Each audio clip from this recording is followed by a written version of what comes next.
I mean, I just think, um,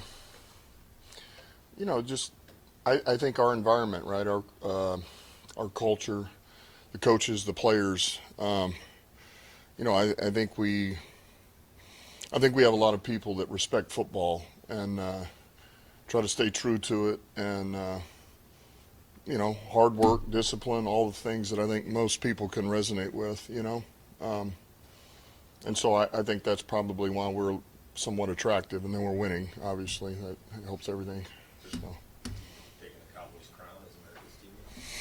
No, that's not my crown to take. That's for somebody else to say whether we are or aren't. What sort of messages, advice, have you heard from anything from some of your mentors at a time like this personally? I think didn't I say this the other day? Did I say this to you? Not that. Hey, I said congratulations, shoes, Shoes? shoes.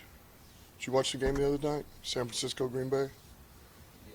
All the slips, the falls, the everything. Oh, And that's Coach Parcells, classic. He's right. He'll always give you some substance. does it mean anything though that they? Shoes, absolutely. Keep your feet.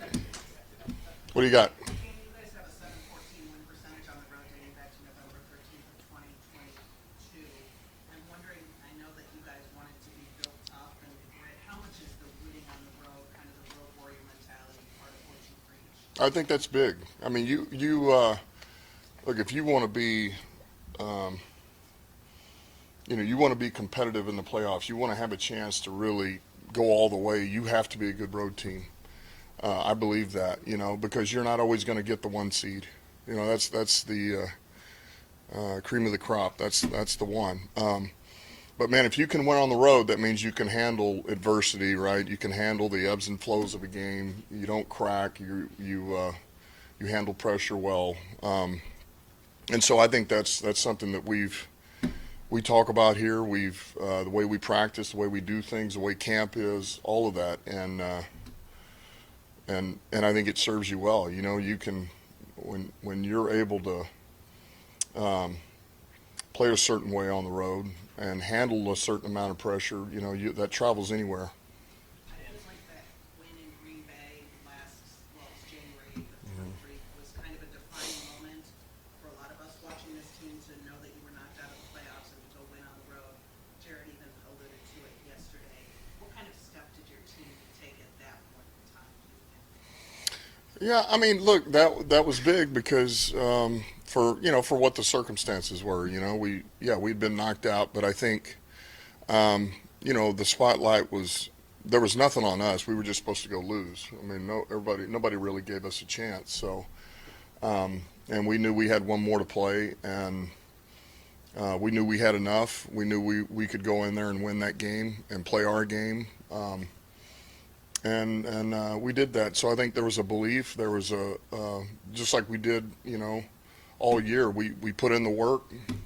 We were prepared, and then we were dialed in and ready to play, and we did that, and it was significant. But I would tell you, so was the Giants win last year. That was huge. So was Chicago the week before that. I mean, once we got our first one, we started knocking a few off.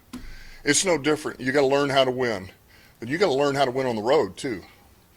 And once you start to figure that out, you get better at it. The who? The shoes thing. Yeah. You're really good about giving credit to guys in the background. You want me to take credit for the shoes? I did not do it. Tim O'Neill. Yes, sir. His organization for Yeah. a few years. He's survived coach after coach after coach for a reason. Shoes are under his purview. So Yeah. What is Tim O'Neill sort of issues? Well, Tim's one of these guys.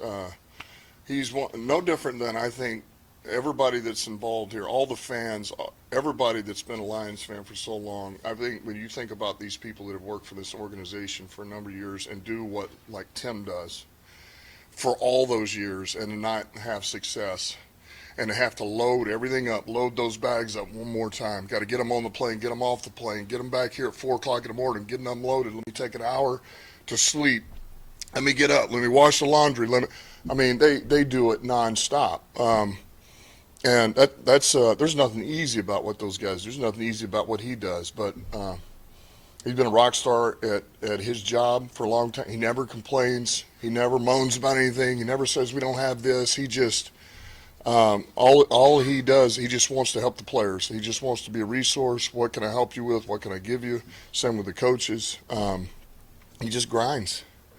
He just grinds. So he's another guy I'm happy for. He puts in the work, and I'm glad we could.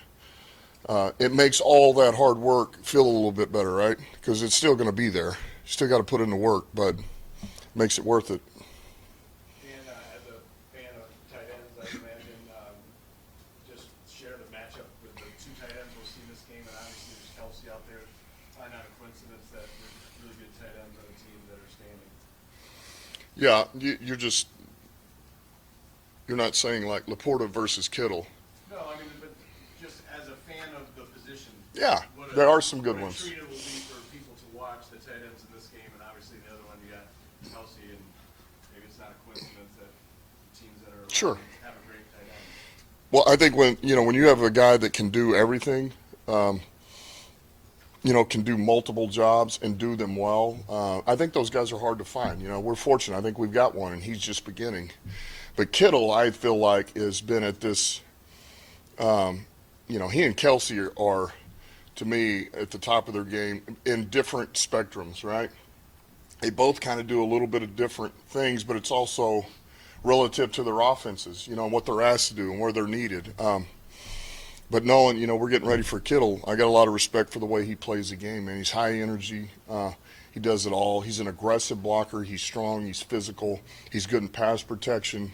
He's an explosive route runner, creates separation, run after catch, plays strong, team guy. He does it all. He does it all. So, but I like our guy too, and our guy can do quite a bit of things as well. And they're going to need him to play well, and we're going to need our guy to play well. We talked yesterday about stopping the run first. Just explain what makes Shanahan's rushing attack so special in conjunction with having a back like McCaffrey, I guess, that amplifies it. Yeah, I think their system and what he's done for years and how it's evolved,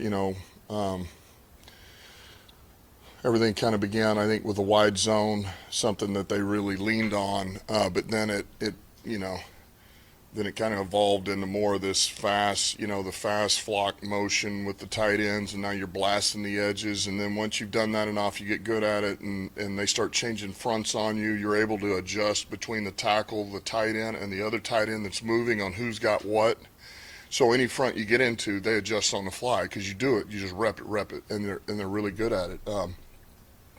And I mentioned this yesterday. So you get enough of that, then you get the counter off of it, right? You get that, and then you'll get gap scheme back this way. You'll get boot back this way. Then you get play pack this way. You pull the guard, and it's hard action, and here comes the dagger. Here goes the post over the top. He just does an unbelievable job of setting you up. He's going to make you stop it, and if you don't stop it, you keep getting it. And then once you feel like you're about to stop it, he counters.